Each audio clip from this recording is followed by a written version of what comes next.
We're honored to have Eric Sheninger join us in the EdTech Lounge. Eric's work focuses on leading and learning in the digital age as a model for moving schools and districts forward. Eric's received numerous awards for his work, including a Center for Digital Education Top 30 Award and a BAMI Award. His Twitter feed was even recognized by Time as one of the best Twitter feeds related to education. And he's the author of over 6 books related to EdTech leadership, including digital leadership and brand ed. So welcome, Eric. Great to be here. Thanks for having me. How did this all get started? My story should have never come to be because I was the educator that did not believe in everything that we eventually did at my school. I said, I'm never going to do it. I don't have time. It's not going to help me learn, not going to help my kids. As I was taking devices from kids, one student told me, thanks, Mr. Sheninger, school is like a jail. Oh, wow. Broke my heart. But then I read an article about Twitter, and after reading the article, I saw a connection to my practice. And from 2009 on, I started to embrace a different mindset. And we really focused on the what ifs instead of the yeah buts when it comes to technology. You're talking about something that is normally applied to marketing, like companies marketing themselves. You're also applying it to schools. The concept of a brand is about selling. If we want to really bring about sustainable change that's going to impact kids today and far into the future, we have to share those stories, both with and without technology, of how learning is changing and getting better results. Can you talk about some of the stories that have been shared that have really kind of made people think differently about education? One of the first stories that got us started, that put us on the map, was when CBS New York City heard about how we were using Twitter in the classroom. And we turned that opportunity into, hey, here's a tool that most people feel there's no value in. We're going to show how it's being used to support and enhance learning in our classrooms.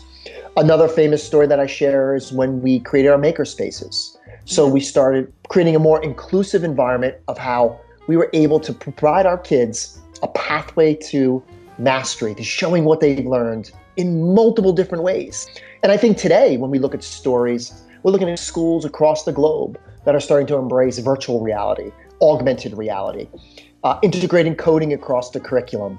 And when I think about all those stories, it's about providing authenticity, relevance, and meaning in the eyes of our kids. Do you think that there are certain guides that you give to people to say, like, this is how we create a story that's really going to have impact? When you look at the most powerful stories of learning, it's where there's an emotional connection, where you've seen a student perhaps that might have initially struggled, and they overcame that struggle in order to be successful. And that path to success looks different for every single kid, every single adult. So I think when we frame our stories based on that emotional connection, and we connect it to real world, how we're solving real world predictable problems, unpredictable problems, how, learning is not a straight line, it's a convoluted process. What are some of the best practices that we should adopt from the business world and apply to the education domain? So I think in education, the accountability begins with, do we actually know what's going on in our classrooms? Are we giving good feedback to teachers? And in turn, are teachers giving good feedback to kids? Are we providing feedback that's aligned to research-based practices, to what actually works? How do we show growth over time? Going to a portfolio-based system for teachers and educators is a great way where we can look at our work and see how our practice is changing over time. But I think we just have to have an honest conversation. Is what we're doing actually having an impact? Do teachers value the feedback from administrators? Do administrators value the feedback from their superiors? And in turn, are we getting feedback from our kids, from our communities? How do you go from arbitrary feedback to like something that is actionable or something that is sustainable? In the business world, it's all about numbers. A lot of evaluations are based on, revenues, whether you're exceeding or you're behind. That won't work in education because education, you can't use that model. But I think it starts with looking at our work.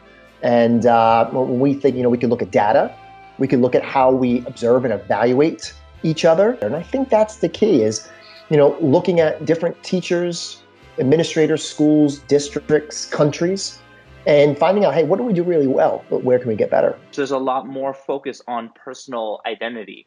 What are the things that we need to consider to do differently? I look at it this way. Don't prepare kids for something. Prepare them for anything. We have no idea what the world's going to look like. It scares me as a parent of a 12-year-old and a 10-year-old. So I think when it comes down to our practice, let's have an honest conversation. Are we really preparing our kids for not just the world now, but a world that is rapidly changing, where we don't know what it's going to look like a year from now? So how do we do that? We prepare them to think divergently. We prepare them for anything. Often we teach the way we were taught. We lead the way we were led. And if we continue to do that, ultimately we're going to keep preparing kids for a world that no longer exists. If you're a teacher and you're trying to do this for 30 plus students, how does it scale? How do you manage that? When you talk about scaling, we can't scale work if we're not honest about what's not working. So I think we begin by reestablishing a new vision that's shared, that has input from kids, parents, community members. What are the goals? What are the outcomes? We can't scale if there's no accountability. We can't scale if we don't improve the feedback. We can't scale if we don't know what actually has to be fixed, or if we're not willing to have honest conversations about what needs to be fixed. And we say kids are bored, disengaged, that they don't want to learn. Is that the case? Because when I watch kids in Minecraft, Roblox, creating Musical.lys, I see passionate, excited, motivated kids that are collaborating, having fun, solving problems that mean something to them. What do we do to convince students and teachers to take more risk? If you want people to take risks, you have to build relationships on trust. How do you do that? You model. You be the example. You provide support. You cheerlead. You don't penalize people for taking a risk if it doesn't work the first time. Leadership is about action. It's not about position, title, or power. So many leaders in schools and teachers look for buy-in. Let's get kids to buy into a new initiative or new procedure. You know what? You shouldn't have to sell a better way to do things.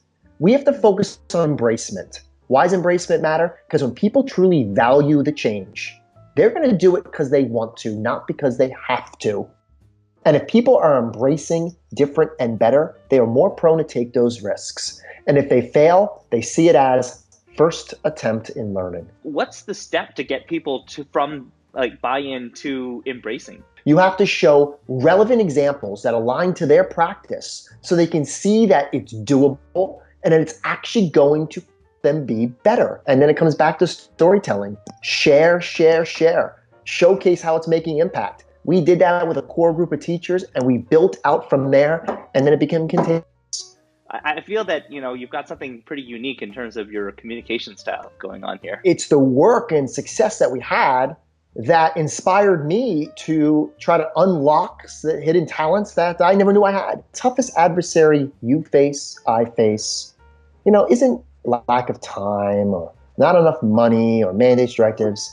It's our mindset. It's our mindsets that hold us back. And because of the stories, we were able to attract the media. And then, got some airtime on TV. Before that, I did a few reality TV shows talking about how technology shouldn't be in schools. But and that's a good part of my story, is how far I came. So, I think with anything in life, it's, if we truly believe in it, it becomes a lot easier for us to find success. I want to thank you so much for spending the time to come and chat with us in the EdTech Lounge. All right, Edward, have a great day. Thank you.